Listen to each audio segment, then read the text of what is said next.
Hi students, இன்னைக்கு நம்ம பார்க்க போகிற டாபிக் மனித நலன் மற்றும் நோய்கள் பாடப்பகுதியிலிருந்து புரோட்டோசோவன் டிசீஸ் அமீபியாசிஸ். இது எல்லாருமே கேள்விப்பட்டிருப்பீங்க. வயிற்றுப்போக்கு அப்படின்னு நாம் சொல்லுவோம். என்ன வயிற்றுப்போக்கு? அமீபிக் சீதபேதி அல்லது அமீபிக் பெருங்குடல் அழற்சி. இதேமாரி ஒரு வயிற்றுப்போக்கு நம்ம முன்னாடியே பார்த்துருக்கோம். பாக்டீரியாவில் ஏற்படக்கூடியது அப்படின்னு நாம் பார்த்துருக்கோம். அது பாக்டீரியாவில் ஏற்படக்கூடியது. இது புரோட்டோசோவானால் ஏற்படக்கூடியது. இதில் பார்த்தோம் அப்படின்னா அமீபிக் சீதபேதி அல்லது அமீபிக் பெருங்குடல் அழற்சி, இதுக்கு காரணமான புரோட்டோசோவன் எது அப்படின்னு பார்த்தோம்னா புரோட்டோசோவா என்டமீபா ஹிஸ்டோலைட்டிகா. என்ன புரோட்டோசோவா? என்டமீபா ஹிஸ்டோலைட்டிகா அப்படின்னு சொல்லக்கூடிய புரோட்டோசோவன் தான் இந்த நோயை தோற்றுவிக்கிற காரணியாக அமையுது. Right, pathogen. இங்கே பாருங்கள், என்டமீபா ஹிஸ்டோலைட்டிகாவோட ஸ்ட்ரக்சர் ரெண்டு கொடுத்துருக்காங்க. என்ன அப்படின்னு பார்த்தோம்னா இது மைனூட்டா ஃபார்ம், இது மேக்மா ஃபார்ம். இந்த மைனூட்டா ஃபார்ம் அப்படிங்கிறது பார்த்தோம் அப்படின்னா நோயை தோற்றுவிக்காத ஒரு உயிரினமாக இருக்குது. மேக்மா ஃபார்ம் அப்படிங்கிறத நம்ம என்ன சொல்லுவோம் அப்படின்னா ட்ரோபோசைட் ஃபார்ம், ட்ரோபோசைட் நிலை அப்படின்னு நம்ம சொல்கிறோம். இந்த நிலையில் தான் என்ன பண்ணுது அப்படின்னு பார்த்தோம்னா இந்த அமீபிக் சீதபேதி, அதாவது அமீபிக் பெருங்குடல் அழற்சி அப்படின்ற நோயை மனிதனில் ஏற்படுது. இந்த பேரசைட்டை பொறுத்த வரைக்கும் நம்ம பார்த்தோம் அப்படின்னா மோனோஜெனட்டிக் இன் நேச்சர் அப்படின்னு சொல்லுவோம். என்னப்பா இது மோனோஜெனட்டிக்? மோனோஜெனட்டிக் அப்படிங்கிறது பார்த்தோம்னா ஒரே ஒரு விருந்தோம்பியிலேயே தன்னுடைய வாழ்க்கை சுழற்சியை நிறைவு செஞ்சிடும். அதுதான் நம்ம என்ன சொல்லுவோம், மோனோஜெனட்டிக். அப்போ ஹியூமன் அப்படின்னு சொல்லக்கூடிய ஹோஸ்ட்லேயே தன்னுடைய வாழ்க்கை சுழற்சியை இது என்ன செஞ்சிருது, நிறைவு செஞ்சிருது. அடுத்தது இதனுடைய இன்குபேஷன் பீரியட் அப்படின்னு பார்த்தோம்னா, அதாவது நோய் தொற்றி ஃபர்ஸ்ட் சைன் ஆஃப் டிசீஸ் வெளிவர காலம் வரைக்கும் நம்ம என்ன சொல்லுவோம், இன்குபேஷன் பீரியட் அப்படின்னு நம்ம சொல்லுவோம். அது பார்த்தோம் அப்படின்னா 4 to 5 days. Discovery of entamoeba histolytica. Entamoeba ஹிஸ்டோலைட்டிகாவை 1859 லாம்பெல் அப்படிங்கிறவளால் கண்டுபிடிக்கப்பட்டது. இது பேத்தோஜெனிக் நேச்சர் அப்படிங்கிறத ஃபர்ஸ்ட் ரிப்போர்ட் பண்ணது யார் அப்படின்னு பார்த்தோன்னா ஃபெடர் ஏ லோஷ் அப்படிங்கிறவர் 1875 இதை ரிப்போர்ட் பண்ணியிருக்காரு. இது வந்து என்டமீபா ஹிஸ்டோலைட்டிகா அப்படிங்கிறது ஒரு நோயை தோற்றுவிக்கக்கூடிய ஒரு உயிரினம் அப்படிங்கிறத சொன்னவர் யார், லோஷ். ரைட். அடுத்தது எஸ் சவுடின் அப்படின்னு ஒருத்தர் இங்கே பேர் போட்டிருக்கு பாருங்க. எஸ் சவுடின் அமீபாவின் நோய்க்கிருமி மற்றும் நோய்க்கிருமி அல்லாத வடிவங்களுக்கு இடையே உள்ள வேறுபாட்டை காட்டினார். இப்போ நம்ம இதில் என்ன ஞாபகம் வச்சுக்கணும், இந்த நோய்க்கிருமி என்டமீபா ஹிஸ்டோலைட்டிகாவை முதல்ல யார் கண்டுபிடிச்சா அப்படின்னு நம்ம பார்க்கணும். லாம்பெல். எந்த இயரில் கண்டுபிடிச்சிருக்கா? 1859. இது பேத்தோஜெனிக் நேச்சர், அதாவது இது நோயை தோற்றுவிக்கக்கூடியது அப்படின்னு முதல்ல ரிப்போர்ட் பண்ணது யாரு, ஃபீடர் ஏ லாஷ். இவர் எந்த இயரில் பண்ணியிருக்காரு? 1875 பண்ணியிருக்காரு. ரைட். இதுதான் மனிதனுடைய பெருங்குடல் பகுதி. இந்த பெருங்குடல் பகுதியில் இந்த இடத்துல பாருங்க, இது என்ன பண்ணுது, அழற்சி அப்படின்னு சொல்லதை ஏற்படுத்துது. இதுதான் என்ன சொல்கிறோம், அந்த பேரசைட். மனித பெருங்குடலில் எந்த அடுக்கை இது தொலைச்சிக்கிட்டு உள்ளார போகுது அப்படின்னு பார்த்தோம்னா சாட்டம் லூசிடம் அப்படிங்கிற அடுக்கை தொலைச்சிக்கிட்டு உள்ளார போய் இந்த கோலை செல்களை பாக்டீரியா என்ன செய்யும் அப்படின்னா அந்த மனித பெருங்குடலில் இருக்கக்கூடிய கோலை செல்லை மியூக்கஸ் லேயர் அந்த இடத்த என்ன செய்யும் அப்படின்னா உட்கொண்டு உயிர் வாழும். இங்கே இதோட ஒட்டுண்ணி நோய் உண்டாக்கக்கூடிய நிலை அப்படிங்கிறத நம்ம என்ன சொல்லியிருந்தோம் அப்படின்னா ட்ரோபோசோயிட் நிலை. ஏற்கனவே சொல்லியிருந்தோம் ட்ரோபோசோயிட் அப்படிங்கிறது இந்த ஸ்டேஜ் அப்படிங்கிறது நம்ம சொல்லியிருந்தோம். ஸோ அந்த நிலையில தான் இது என்ன பண்ணுது அப்படின்னு பார்த்தோம்னா நோயை உண்டாக்குது அப்படின்னு நம்ம பார்த்தோம். இது விருந்தோம்பியினுடைய பெருங்குடல் சுவரை துளைத்து சென்று தான் திசுவை சேதப்படுத்துது அப்படிங்கிறத நம்ம சொல்கிறோம். விருந்தோம்பியினுடைய திசு அப்படிங்கிறத எடுத்துட்டோம் அப்படின்னு பார்த்தோம்னா எதனால் சேதப்படுத்துது, ஹிஸ்டோலைட்டிக் என்சைம்ஸை வச்சு தான் என்ன பண்ணோம் அப்படின்னா சேதப்படுத்தும். இது தொற்றக்கூடியது அப்படிங்கிறப்ப நம்ம என்ன சொல்கிறோம், ட்ரோபோசைட் நிலையில தான் தொற்றும். இந்த ட்ரோபோசைட் நிலையில் டெட்ரா நியூக்ளியேட்டட் சிஸ்டா தான் நம்ம உடலுக்குள்ளார நுழையும். இந்த ட்ரோபோசைட் நிலையில் இந்த சிஸ்டா உள்ளார நுழையுது பார்த்தீங்களா, அது வந்து என்னாகும் அப்படின்னு பார்க்குறப்ப ரெசிஸ்டன்ட் டு கேஸ்ட்ரிக் ஜூசஸ், சிதைவுறாமல் அப்படியே என்னாகும் அப்படின்னு பார்த்தோம்னா நம்ம இரைப்பையை கடந்து எங்கே வரும், குடல் பகுதிக்கு வந்துடும்.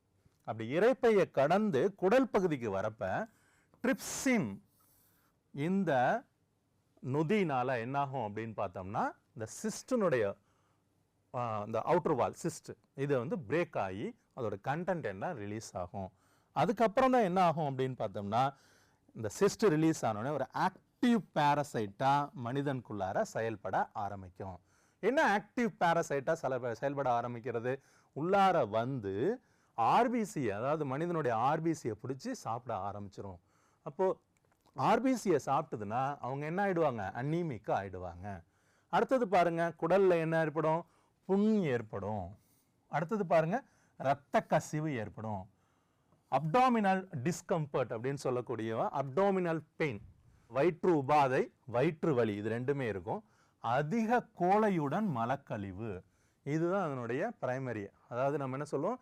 அதிக கோழையுடன் மலக்கழிவு இருந்துச்சு அப்படின்னா நாம எதனால பாதிக்கப்பட்டிருக்கோம்னு கண்டறிஞ்சிக்கலாம். அமீபியாசிஸ் அப்படின்னு சொல்லக்கூடிய அந்த நோயினால நம்ம பாதிக்கப்பட்டிருக்கோம் அப்படின்னு நம்ம தெரிஞ்சுக்கலாம். அமீபிக் சீதபேதிக்கான காரணங்கள் அப்படின்னு எடுத்துட்டோம்னா, முதல் காரணம் பாருங்க, மோசமான சுகாதார நிலைமைகள் உள்ள பகுதியில நாம வாழ்றது. ரெண்டாவது பாருங்க, பாதிக்கப்பட்டவர், இதான் நான் ஏற்கனவே சொன்னேன், அதாவது through contaminated food and contaminated water, பாதிக்கப்பட்டவரின் மலத்தால் மாசுபடுத்தப்பட்ட தண்ணீர் அல்லது உணவை உட்கொள்ளுதல். மூணாவது பாருங்க, ஒட்டுண்ணியின் சிஸ்ட் குத உடலுறவு மூலமா பரவுறது, இல்ல ஒட்டுண்ணியுடைய சிஸ்ட உட்கொள்றது. ஸோ இந்த வழியிலையும் இது என்னாகும்? நம்ம உடலுக்குள்ளார நுழையும். அமீபிக் சீதபேதியினுடைய அறிகுறிகள் அப்படின்னு எடுத்துட்டோம்னா, முதல் அறிகுறி பாருங்க, காய்ச்சல். காய்ச்சலை தொடர்ந்து என்ன இருக்கும்? குளிர் இருக்கும், குமட்டல் இருக்கும், அன்எக்ஸ்பெக்டட் வெயிட் லாஸ் இருக்கும், எடை இழப்பு. அடுத்தது அப்டாமினல் டிஸ்கம்ஃபர்ட் இருக்கும்னு சொன்னேன், வயிற்று அசௌகரியம், சளியுடன் உள்ளடக்கிய வயிற்றுப்போக்கு இருக்கும்.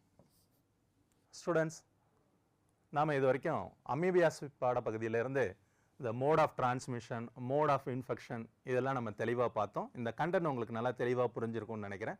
சென்ற ஆண்டுகளில் இந்த பாடப்பகுதியிலிருந்து போட்டித் தேர்வுகளில் என்னென்ன வினாக்கள் கேட்டிருக்காங்கன்னு பார்ப்போம் வாங்க. முதல் கேள்வி, which of the following layer of epidermis in man provides the main protection of body against water loss and the entry of disease causing organism? மனிதனில் நீரிழப்பு மற்றும் நோய் உண்டாக்கும் உயிரிகளிடமிருந்து பாதுகாக்கக்கூடிய தோல் அடுக்கு எது? இது எது கேட்டிருக்காங்க பாருங்க, எய்ம்ஸ் 1994ல கேட்டிருக்காங்க. நம்ம ஏற்கனவே பார்த்தோம், பெருங்குடலுடைய மேற்சுவர் பகுதி அப்படிங்கிறது ஸ்ட்ரெட்டம் லூசிடம் இல்லையா? அப்போ ஆப்ஷன் ஏ தான் என்னவா இருக்க முடியும்? சரியான விடையா இருக்க முடியும். அடுக்கு ஸ்பைரோசம், இது தவறான விடையா இருக்கணும். அடுக்கு ஜெர்மினேட்டம், இதுவும் என்னவா இருக்கணும்? தவறான விடையா இருக்கணும். அடுக்கு கார்னியம், இதுவும் என்னவா இருக்கணும்? தவறான விடையா தான் இருக்க முடியும். நம்ம சரியான விடை எது என்ன சொல்லியிருக்கோம்? ஆப்ஷன் ஏ சொல்லியிருக்கோம். ஆன்சர் சரியான்னு செக் பண்ணுவோமா? வாங்க. சரியான விடை ஏ, அடுக்கு லூசிடம், ஸ்ட்ரேட்டம் லூசிடம். தவறான விடைகள் அப்படின்னா option B, C and D. B என்ன சொல்லியிருக்கோம்? அடுக்கு ஸ்பைரோசம், ஸ்ட்ரேட்டம் பைரோசம், அடுக்கு ஜெர்மினிவேட்டம், ஸ்ட்ரேட்டம் ஜெர்மினேட்டிவ், அடுக்கு கார்னியம், ஸ்ட்ரேட்டம் கார்னியம். ரெண்டாவது क्वेश्चन பார்க்கலாமா? The infective stage of Entamoeba histolytica is, Entamoeba histolytica நோய் உண்டாக்கும் நிலை. எய்ம்ஸ் 1998ல கேட்டிருக்காங்க. ஆப்ஷன்ஸ் என்னென்ன கொடுத்துருக்காங்க பாருங்க. முன் முதிர்கூடு நிலை, ப்ரீமெச்சூர் சிஸ்ட். ஏன்னா என்ன சொல்றீங்க? ஓ, ட்ரோபோசைட் அப்படின்னு சொல்ல வரீங்களா? இருங்க நம்ம இன்னும் பார்க்கல, வாங்க பார்ப்போம். ஏ, ஆப்ஷன் ஏ என்ன சொல்லியிருக்கோம்? முன் முதிர்கூடு நிலை, ப்ரீமெச்சூர் சிஸ்ட்.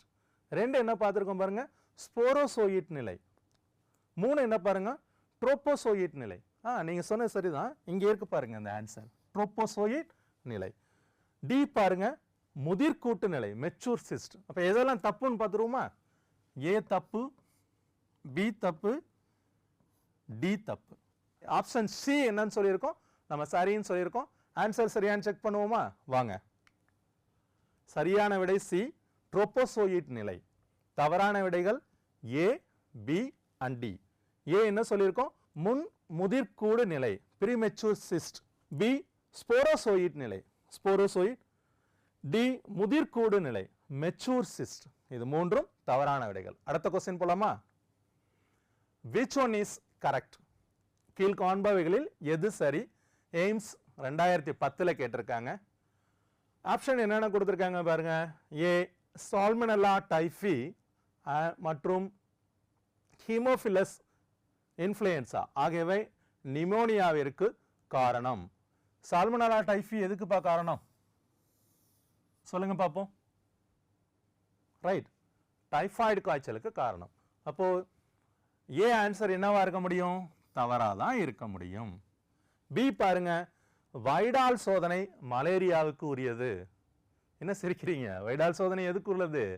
இது வந்து டைஃபாய்டு காய்ச்சலை கண்டறியறதுக்காக உள்ளது. அதனால தானே சிரிச்சீங்க. ரைட், அப்ப பியும் தப்பு.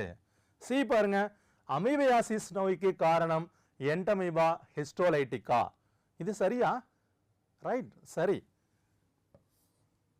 டி பாருங்க, என்ட்ரோபயோசிஸ் நோய்க்கு காரணம் உச்சரீரியா. பிளண்டர் மிஸ்டேக், இதுவும் என்ன தவறான விடை.